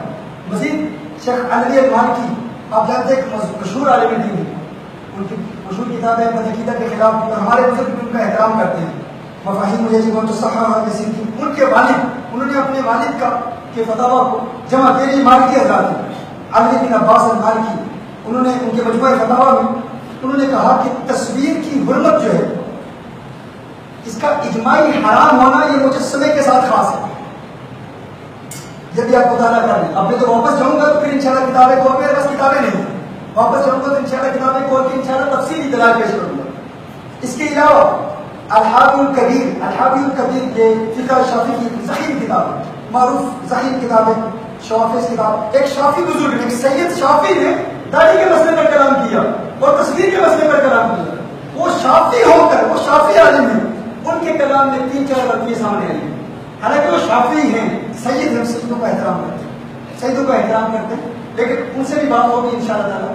شافعی فقہ میں جو انہوں نے غلطیاں کی ہیں، لیکن بہت سارے مسائل میں جو ہم نے کہا ہے انہوں نے بھی وہی کہا، بہت سارے مسائل، لیکن وہی انداز ہے، چونکہ وہ ایک لہر جو ہے وہ ایک چل پڑی ہے، جب خلاف بولے تو سب خلاف بولے، اور پھر کس لیے کہ کچھ بزرگوں سے کچھ داد حاصل کرنے کے لیے، صرف اس لیے ہمارے ساتھ ملاقات کرتے، بات کرتے بھائی، کتنا مزہ آتا، کتنا سکون آتا، ہم اپنے بزرگوں کی بارگاہ میں حاضر ہوتے، جن کی ہم کرامتیں بیان کرتے ہیں، جن کی شان اب بھی بیان کرتے ہیں اور آئندہ بھی بیان کرتے رہیں گے انشاءاللہ۔ لیکن ایسا تو نہیں ہے نا کہ وہ بیان کرتے ہیں ان کے سارے نمائندے انٹرنیٹ پر ذرا بھی فرق نہیں پڑا، الحمدللہ ایک لمحے کے لیے الحمدللہ ہمیں کوئی اس کا اثر نہیں ہے، کچھ بھی نہیں ہے۔ ہاں یہ ہے بزرگوں سے بات ہوگی، ہم منتظر ہیں تو تحریر حدیث کا لکھیں گے انشاءاللہ۔ اب دیکھیے شوافی کی، یہ ان بزرگوں سے میں عرض کروں گا جو سید شیخ ہیں، انہوں نے ایک امام ماوردی ہیں مشہور، انہوں نے ولیمہ کے بیان میں امام ابو سعید مشبخری کا مذہب بیان کیا ہے کہ وہ حرمت کو مجسمے کے ساتھ خاص کہتے ہیں، یعنی امام ابو سعید مشبخری جو خود مجتہد ہیں، وہ خود مجتہد ہیں، یعنی مجتہد فی المذہب ہے، یعنی اصول میں امام شافعی کے مقلد ہیں لیکن فروع میں وہ خود مجتہد ہیں۔ اگرچہ امام ماوردی نے ان کا انکار کیا ہے، ان کا رد کیا ہے، لیکن ان کے موقف کو بیان کیا ہے کہ ان کے نزدیک بھی تصویر کی حرمت جو اجماعی ہے یہ مجسمے کے ساتھ خاص ہے، یعنی بدھ کی صورت میں مجسمہ ہو یا سایہ اس کے ساتھ خاص ہے، یہ ان کے نزدیک۔ یہ عبارتیں تو آپ کے سامنے آ گئی، ان عبارتوں کے علاوہ اور بھی بہت کچھ ہے، لیکن آج اس محفل میں ہم نے امام مالک کے حوالے سے کیا مدونہ اور امام نفرانی المالکی اور دیگر ابن رشد کا حوالہ بھی پیش کیا، دیگر مالکیہ کے حوالے بھی ہم نے پیش کیے، شوافی کے حوالے بھی چند ہم نے پیش کر دیے، امام نووی نے جو اجماع نقل کیا ہے اس کو بھی آپ مطالعہ کر لیں، اس کو بھی اسٹڈی کر لیں، اسی کتاب میں موجود ہے۔ میری گزارش ہے کہ اس کتاب کا رد لکھیں، پوری کتاب کا رد لکھیں، لیکن اگر چند چیپٹرز کا لکھنا ہے تو فقط اس چیپٹر تصویر والے چیپٹر کا آپ کم از کم مکمل رد لکھیں، خود نہیں لکھتے، اپنے کسی اسٹوڈنٹ کو، اپنے کسی مرید کو، اب جو مفتی ہوں جو عالم ہوں انہیں کہیں وہ اس کا تحریر نقل کریں، انشاءاللہ تعالی ہم انتظار کر رہے ہیں اور ہم اس کا جواب بھی دیں گے۔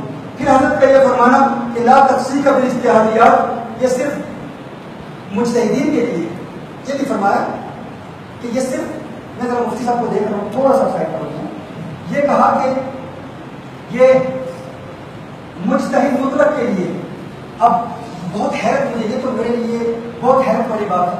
حضرت نے یہ فرما دیا کہ لا تفسیق بالاجتہادیات، پر اگر کتاب پڑھی ہوتی نا تو ہم نے ہر چیز کو بیان کیا ہے. مفتا بہی قول پر تفسیق ہوتی ہے یا نہیں ہوتی اس کا بھی کلام ہے، ضعیف قول کے احکام بیان کیے ہیں، شاذ اقوال کی بہت تفصیل ہے، لیکن چونکہ کتاب پڑھی نہیں، حضرت نے یہ فرما دیا. ثاقب شامی یہ کہتا ہے لا تفسیق بالاجتہادیات، اجتہادی مسائل میں تفسیق نہیں ہے، تو اس نے اس سے مراد مختلف فی مسائل یعنی مقلدین کے جو آپسی اختلافات ہیں اس کو مراد لیا ہے. جبکہ اعلیٰ حضرت نے فتاوی رسمیہ میں لکھا لا تفسیق بالاجتہادیات، اس سے مراد تو مجتہدین کا اختلاف ہے کہ مجتہدین کے مختلف فی مسائل میں تفسیق نہیں ہے، لیکن مقلدین کے مختلف فی مسائل میں تفسیق ہے. یہ تو بات واضح البطلان ہے بالکل. میں اب اس پر کیا کہوں، آپ خود غور کریں. کیا مقلدین کے اختلاف آپس میں نہیں ہوتے؟ کیا اعلیٰ حضرت کے ابن عابدین سے اختلاف نہیں تھے؟ کیا یہ مجتہدین کے اختلاف تھے؟ یہ تو مقلدین کے اختلاف ہے. کیا اصحاب الترجیح میں آپس میں اختلافات نہیں ہوتے؟ کیا اصحاب التخریج میں آپس میں اختلافات نہیں ہوتے؟ یعنی یہ حضرت نے ارشاد فرما دیا کہ لا تفسیق بالاجتہادیات سے مراد مجتہدین کے مختلف فی مسائل میں تفسیق نہیں ہوتی. عالی مرتبت عالی جا، آپ یہ فرما رہے ہیں کہ صرف مجتہدین تک یہ خاص ہے. ایک تو آپ نے کتاب پڑھی نہیں، کیا مختلف فی مسائل مقلدین کے اگر آپس میں اختلاف ہو جائیں تو تفسیق کرتے ہیں ہمارے بزرگ؟ اگر یہ بات ہے تو میں ایک واضح بات بیان کرتا ہوں جو میں نے وہاں بھی بیان کیا تھا. گمراہ لوگ ہمیں کہتے ہیں، بدعقیدہ ہمیں کہتے ہیں کہ اعلیٰ حضرت رحمۃ اللہ تعالیٰ علیہ کے نزدیک قوالی حرام ہے، اعلیٰ حضرت کے نزدیک آلات موسیقی حرام ہے. میں بھی کہتا ہوں اگر شرطوں کی پابندی کے ساتھ نہ ہو تو حرام ہے، مخلوق محفلیں ہوں تو حرام ہے. اگر قوال کفریہ کلمہ کہہ رہا ہو، یہ تو میری ویڈیوز شیئر کی جاتی ہیں تو پتہ نہیں ہے، اگر قوال کفریہ کلمہ کہے اس وقت میری توجہ نہ ہو، میں داد دے رہا ہوں، تو بعد میں اس قوال کو میں کلمہ نہیں پڑھاتا ہوں، خود کلمہ نہیں پڑھتا ہوں، تجدید ایمان نہیں کرتا ہوں. اور مجھے بتایا گیا کلپ کے حوالے سے، اور مجھے یاد ہے اس کلپ میں اس قوال کو میں نے کلمہ پڑھایا تھا، میں نے خود بھی کلمہ پڑھا تھا. اور اس کے بعد صرف ایک ہی قوالی کی محفل ہوئی، اس کے بعد ہم قوالی کی محفل رکھتے ہی نہیں ہیں. صرف وہ قوال جو عالم ہوں، جو بعمل ہوں، جو کلام کو جانتے ہوں اور ہمارے ساتھ کلام کی تصدیق ہو چکی ہو، پھر ہم کلام سنتے ہیں. کم از کم ہم سے پوچھ تو لیتے، کم از کم ہم سے بات تو کرتے. ویسے کلپ ڈال دیا اور وہ جہاں پہ ان کو کلمہ پڑھایا اس کو ڈالا ہی نہیں. اب اچھا یہ کلپ جو میرے جواب ہوتے ہیں یہ پتہ نہیں نشر کے نہیں ہوتے، یہ جو میں جواب دیتا ہوں یہ نشر نہیں ہوتے. فتنہ ہر طرف پھیل جاتا ہے، بدگمانی ہر طرف پوری دنیا میں پھیل جاتی ہے. امریکہ سے لوگ کلپ بھیج رہے ہیں، میں نے کہا کیا بات ہے بھائی، انہوں نے آدھی بات وہی آدھی بات وہی مجھے چاٹنے والی بات، آدھی بات ڈال دی آدھی بات کاٹ دی. تو آپ دیکھو اعلیٰ حضرت رحمۃ اللہ تعالیٰ علیہ پر ایک اعتراض گستاخوں نے کیا کہ اعلیٰ حضرت فرماتے ہیں قوالی سننا حرام ہے اور سننے والا فاسق ہے، لیکن اعلیٰ حضرت رحمۃ اللہ تعالیٰ علیہ خود شیخ عبد الغنی نابلسی رحمۃ اللہ تعالیٰ علیہ کو عارف باللہ لکھتے ہیں، ولی اللہ لکھتے ہیں. عارف باللہ ولی اللہ ہوتا ہے، اللہ کو جاننے والا ہوتا ہے.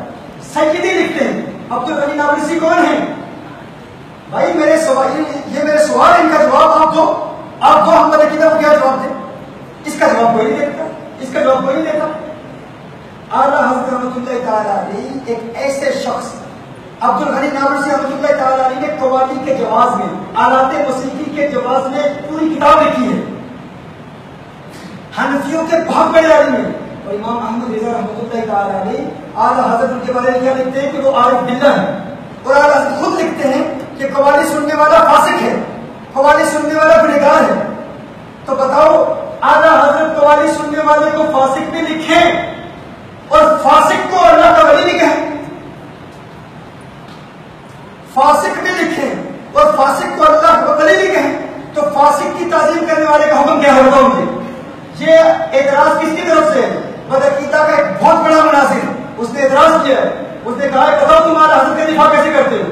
اعلیٰ حضرت کبھی کسی فاسق کی تعظیم نہیں کر سکتے، اسے فاسق کہتے بھی ہیں اور اسے عارف باللہ بھی کہتے ہیں۔ کیا جواب ہے؟ اس کا جواب فقیر نے اس کتاب میں دیا ہے۔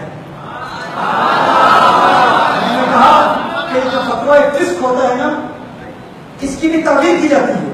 اعلیٰ حضرت اگر مسئلہ اختلافی ہے تو مفتی اگر سخت زبان استعمال کرے تو اس کے ذرائع ہوتے ہیں، اس کی ریزنز ہوتی ہیں، اس کی وجوہات ہوتی ہیں، اس کے اسباب ہوتے ہیں، حکمتیں ہوتی ہیں۔ اعلیٰ حضرت صرف اس کو فاسق کہہ رہے ہیں جو اس اختلافی مسئلے میں قوالی کو حرام سمجھ کر قوالی سنتا ہے، وہ فاسق ہے۔ لیکن مشائخ کی چوچا فاسق نہیں ہے، چشتی فاسق نہیں ہے۔ اعلیٰ حضرت جانتے ہیں کہ عبدالغنی نابلسی اس کو جائز سمجھتے ہیں، جائز سمجھ کر سنتے ہیں تو فاسق نہیں، عارف باللہ کہتا کہ ولی ہے۔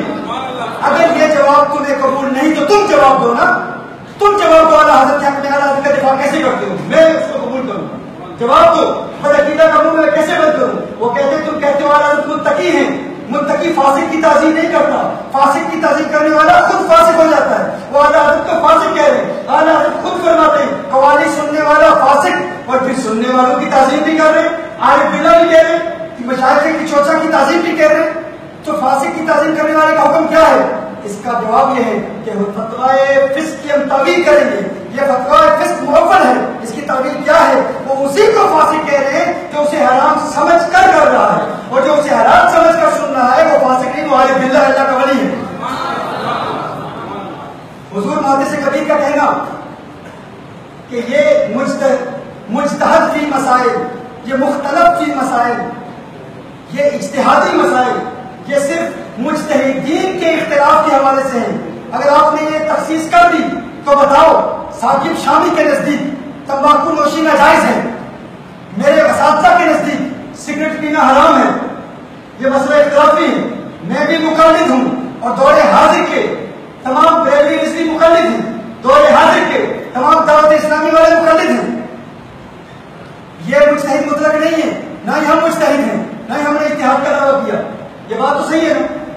اور علماء شافعیہ کے بڑے بڑے علماء نے تمباکو نوشی کو حرام لکھا ہے، احناف نے بھی، یہ ہمارے علماء بھی اختلاف میں بھی اختلاف ہم سب جانتے ہیں، ہمارے اپنے اعلیٰ حضرت کے دور میں بھی اختلاف رہا۔ تو بتاؤ اعلیٰ حضرت تمباکو نوشی کو جائز لکھتے ہیں کہ نہیں؟ اب وہ علماء جو تمباکو نوشی کو حرام لکھتے ہیں، اختلاف مقلدین میں ہے، مجتہدین میں نہیں ہے، تو کیا ان مقلدین علماء کو حق حاصل ہے کہ وہ اعلیٰ حضرت کو فاسق کہیں؟ کیا مجھے حق حاصل ہے کہ میں کہوں کہ اعلیٰ حضرت فاسق ہیں ریاض باللہ؟ ہم کیا جواب دیں گے؟ اعلیٰ حضرت تمباکو نوشی کو جائز لکھتے ہیں، اگر کوئی کنز الہدیٰ والا کہے تمباکو نوشی کا جائز ہے تو کیا ہم کہہ سکتے ہیں کہ اعلیٰ حضرت فسق کر رہے ہیں ریاض باللہ؟ کتنی بڑی گستاخی ہے، یہ کیسے دروازے آپ کھول رہے ہیں؟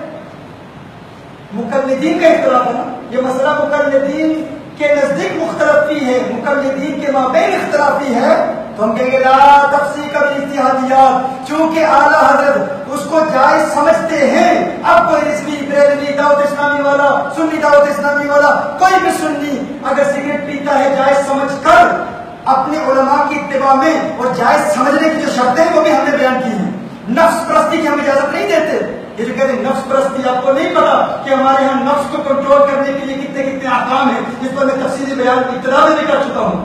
نفس کو کنٹرول کرنے کے لیے ہمارا نوجوان جو ظاہری طور پر شاید آپ کو گنہگار لگتا ہو، لیکن ظاہری طور پر آپ کو گنہگار لگ رہا ہو، لیکن اس کو روزے میں ہوگا، وہ درود شریف پڑھ رہا ہوگا، وہ آقا کی زیارت کا طلبگار ہوگا، اس کی آنکھیں گناہ کی طرف نہیں اٹھتی۔ کیا آپ نے اس سے پوچھا بھی ہے کہ وہ تزکیہ کے مراحل کیسے طے کر رہا ہے، کتنی محنت کر رہا ہے، کس معاشرے میں کام کر رہا ہے؟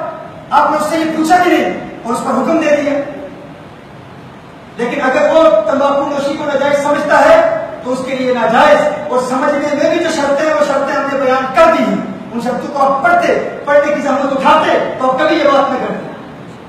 اس کے علاوہ ایک اور بات سنیں۔ اچھا یہ میرا سوال ہے، پھر سوال ہے بزرگوں کی بارگاہ میں، ہاتھ جوڑ کے آپ کی بارگاہ میں عرض کرتا ہوں، میرے بزرگوں مجھے بتاؤ اعلیٰ حضرت کا دفاع کیسے کروں؟ گستاخ کہتا ہے اعلیٰ حضرت قوالی کو حرام سمجھتے ہیں، فاسق کہتے ہیں، خود پھر فاسق کی تعظیم کیوں کرتے ہیں، مشائخ کی چوچا کی تعظیم کیوں کرتے ہیں؟ ہم کیسے دفاع کریں؟ دفاع کرتے ہیں اعلیٰ حضرت کی تعلیمات کی روشنی میں، لا تفسیق بالاجتہادیات، اختلافی مسائل میں، اجتہادی مسائل میں تفسیق نہیں ہے، اس میں مرتکب کے اعتقاد کو دیکھا جاتا ہے. اگر وہ جائز سمجھ کر قوالی سنتے ہیں تو ان کے لیے جائز، ناجائز سمجھ کر سنتے ہیں تو فاسق ہیں. چونکہ عبدالغنی نابلسی جائز سمجھتے ہیں، مشائخ کی جو اس کو جائز سمجھتے ہیں تو وہ اللہ کے ولی ہیں. اعلیٰ حضرت اس بات میں ہم بجانے میں کیونکہ ہاتھ چونے کی جو سید ہیں اور اعلیٰ حضرت سید ان کی تعریف کرتے ہیں، ان کی تعظیم کرتے ہیں. یہ جواب ہے. اس جواب کے ذریعے بدعقیدہ کا منہ ہم نے بند کیا. اب آپ بھی کریں، دیکھتے ہیں آپ کیسے کرتے ہیں. تصویر کے مسئلے پر بہت شور مچایا گیا. تصویر کے مسئلے پر میں پوچھنا چاہتا ہوں اپنے بزرگوں سے. سرکار تاج الشریعہ رحمہ اللہ حضور محدث کبیر حافظہ اللہ تعالی جیسے بزرگ، ہم تو حضور محدث کبیر کی کرامت کی بیان کرتے ہیں. حضور محدث کبیر مدینہ المنورہ میں گئے، حاضری کشف حاصل ہوا، وہاں پر گر گڑا کے رو رو کے دعائیں کی. ہے اللہ میرے شیخ حافظ ملت کو مکہ المکرمہ اور مدینہ المنورہ میں بلا دیں. ہے اللہ میرے شیخ کو مکہ المکرمہ اور مدینہ المنورہ میں حاضری کا شرف نصیب ہو. وہ تصویر کو حرام سمجھتے ہیں اور بغیر تصویر کے ہندوستان سے حرمین شریفین جانا اس کو حرام سمجھتے ہیں. مفتی اعظم ہند اس کو حرام سمجھتے ہیں. اور مفتی اعظم ہند اور حضور حافظ ملت کا یہ موقف تھا کہ کس منہ سے آقا کی بارگاہ میں جاؤں. اگر پاسپورٹ پر تصویر لگی ہوگی تو تصویر حرام ہے، تو حرام کے ارتکاب کے بعد آقا کی بارگاہ میں کس منہ سے حاضری کا شرف حاصل کروں. اس لیے وہ مکہ المکرمہ اور مدینہ المنورہ نہیں گئے اور انہیں بغیر تصویر کے جانے کی اجازت یہ گورنمنٹ نے دی تھی. ہم بیان کرتے تھے کہ یہ حضور محدث کبیر حافظہ اللہ کی کرامت ہے کہ انہوں نے دعا کی اور ان کے شیخ کو بغیر تصویر کے حرمین شریفین میں حاضری کا موقع ملا. بغیر تصویر، وہ نہ ہی کوئی سرمایہ دار، نہ ہی کوئی بڑے بزنس مین، نہ ہی کوئی سیاستدان تھے. یہ حضور محدث مفتی اعظم ہند کی یہ کرامت ہے، حافظ ملت کی یہ کرامت ہے کہ انڈین گورنمنٹ نے بغیر تصویر کے ان کو اجازت دے دی اور وہ مکہ المکرمہ اور مدینہ المنورہ حرمین شریفین میں حاضری کا شرف انہیں حاصل ہوا. اور ہم کہتے ہیں یہ دعائیں کس کی تھی؟ ان کے مرید، ان کے شاگرد محدث کبیر دعائیں کرتے ہوئے ان کے لیے مکہ المکرمہ میں گئے، حرمین شریفین میں ان کی دعائیں قبول ہوئی اور ان کے شیخ بغیر تصویر کے حرمین شریفین گئے. لیکن حضور محدث کبیر خود تصویر تو بناتے ہیں، ان کی تصویر تو ہے، پاسپورٹ میں اپنی تصویر تو ہے نہیں ہے. حضور مفتی اعظم ہند کے نزدیک حرام، مکہ شریف مدینہ شریف جانے کے لیے بھی حرام، اسی لیے نہیں گئے. اور جب گئے تو کیسے گئے؟ بغیر تصویر کے. میں پوچھتا ہوں جس مرید اور جس شاگرد کی کرامت ہم بیان کرتے ہیں، ہمارے علماء بیان کرتے ہیں کہ انہی کی دعائیں ہیں کہ مرید اور شاگرد دعائیں کر رہے ہیں، اور پھر کرامت ہے مفتی اعظم ہند کی اور حضور حافظ ملت کی کہ بغیر تصویر کے حرمین گئے. تو میں کہتا ہوں حضور محدث کبیر بھی بغیر تصویر کے جاتے نا، حضور تاج الشریعہ بھی بغیر تصویر کے جاتے ہیں. لیکن حضور تاج الشریعہ کا موقف کیا ہے کہ حرمین شریفین کے لیے تصویر جائز ہے. حضور محدث کبیر کے لیے بھی یہی فرماتے ہیں کہ پاسپورٹ کے لیے تصویر جائز ہے. ان کا موقف حضور مفتی اعظم ہند کے موقف سے مختلف ہے. دونوں مقلد ہیں کہ نہیں؟ یا دونوں مجتہد ہیں؟ دونوں مقلد ہیں، اور دونوں مقلدین کے بارے میں مسئلہ مختلف کی ہے. تو ہم کہتے ہیں لا تفسیق بالاجتہادیات. محدث کبیر کبھی حضور حافظ ملت کی تفسیر نہیں کریں گے، محدث کبیر کبھی حضور مفتی اعظم ہند کی تفسیر نہیں کریں گے. کیوں؟ مسئلہ اختلافی ہے، اختلافی مقلدین کے مابین اختلاف ہے. بھائیو میں تو بات بالکل واضح کر چکا ہوں. بھائی ہماری مثالوں سے بات کرتا ہوں. میں نے نہ برطانیہ کی مثال دی، نہ امریکہ، میں نے تو آپ کی مثالیں دی. جن معاملات میں اب مبتلا ہے وہی مثالیں دی ہیں. کیا حضور محدث کبیر کہیں گے کہ لا تفسیر، یا یہ دعویٰ کریں گے کہ یہ مجتہد ہیں؟ مجتہد نہیں، یہ بھی مقلد. حضور تاج الشریعہ بھی مقلد. یہ دونوں بزرگ ہمارے یہ حرمین شریفین کے لیے تصویر کو جائز کہتے ہیں. کیا یہ حضور مفتی اعظم ہند کے غدار ہیں؟ کیا یہ حافظ ملت کے غدار ہیں؟ کیا ان کے دشمن ہیں؟ اگر یہ دشمن نہیں ہے تو ہم تصویر کو جائز کہہ کے ہم تاج الشریعہ کے دشمن کیسے ہو گئے؟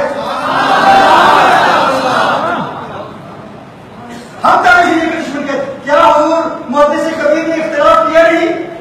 مفتی اعظم ہند نہیں کہ تصویر نہیں بنائی، محدث کبیر حضور تاج الشریعہ نے بنائی حرمین شریفین کے لیے. تو کیا جب یہ حضور تاج الشریعہ اور حضور محدث کبیر حافظہ اللہ تعالیٰ جب یہ اپنے شیخ سے اختلاف کر کے یہ اگر فاسق نہیں ہے، گنہگار نہیں ہے، تو ہم حضور تاج الشریعہ سے اختلاف کر کے ہم فاسق گنہگار کیسے ہیں؟ یہ مسئلہ مختلف نہیں ہے۔ حضرت کا یہ بیان کہ اجتہادیات کی بات اور اختلافیات میں ملا دیا، اختلافی مسائل میں ملا دیا، میں تو حیران ہوں بھائی۔ مجتہدین کے مختلف ہی مسائل بہت کم ہیں، مقلدین کے مختلف ہی مسائل بہت زیادہ ہوتے ہیں، وہ تو بہت زیادہ ہیں۔ مجتہدین کے مختلف ہی مسائل میں اختلاف بہت کم ہوتا ہے، وہ تو زیادہ تر مقلدین میں پایا جاتا ہے۔ جب مقلدین میں اس قدر ہے تو یہ کہہ دینا کہ لا تفسیق بالاجتہادیات سے مراد فقط مجتہدین کے مختلف ہی مسائل ہیں، یہ تو واضح بطلان ہے، یہ بات بالکل باطل بات ہے۔ لیکن ابھی تو کیا ہے، ابھی تو کچھ بات ہوئی نہیں۔ میں تو انتظار کر رہا ہوں میرے ان مشائخ ان بزرگوں کا کہ تحریری رد لکھیں اور پھر اس شریف طبقے سے کہہ دو خدا کی قسم مجھے تمہارا کوئی فرق نہیں پڑتا، تم جو کچھ کہتے رہو، خدا نہیں بھائی ہمارا کام الحمدللہ پیسے کا تو ہے نہیں، دولت تو آپ کو کچھ کمانی نہیں ہے، اور اللہ تعالیٰ جسے چاہے عزت دیتا ہے۔ جب تک لوگ سنیں گے ہم سنائیں گے، نہیں سنیں گے ہم پھر بھی سناتے رہیں گے۔ تو ہندوستان میں محبت کرنے والوں کی بڑی تعداد ہے، اور اگر نہ بھی آیا ہم تو چونکہ ٹی وی کو جائز سمجھتے ہیں، آپ ناجائز سمجھ کر ویڈیو کلپس بناتے ہیں، ہم جائز سمجھ کر پوری دنیا میں اپنا پیغام پھیلائیں گے۔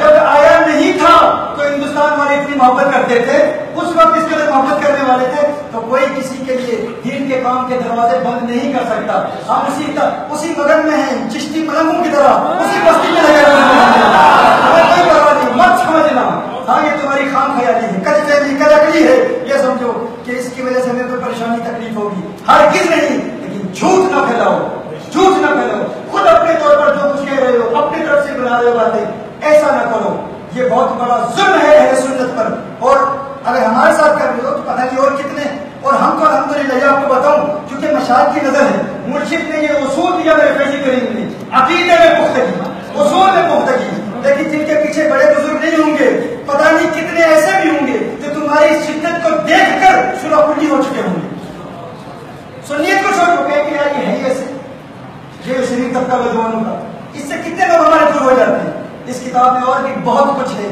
یہ کتاب خریدو، اس کتاب کو پڑھو اور اس کتاب کو پھیلاؤ اور دیکھو میرے اعلیٰ حضرت رحمۃ اللہ تعالیٰ کا منہج کیا ہے، اور پھر سبحان الرحمن عن الجسم والجہت والمکان اس کتاب کا مطالعہ کرو۔ اللہ جل وعلا ہمیں حق سمجھنے کی توفیق عطا فرمائے، اور میں تو داد دیتا ہوں آپ کی سماعت پر، یعنی یہ بھی انڈیا والوں کا ذوق ہے، آپ کا پیار ہے بھائی، آپ کی محبت ہے، یعنی اتنی ثقیل باتیں جو صرف علماء کے لیے ہیں، جسے صرف علماء سمجھتے ہیں، میرے دوست سن رہے ہیں ماشاءاللہ، یہ محبت ہے بھائی۔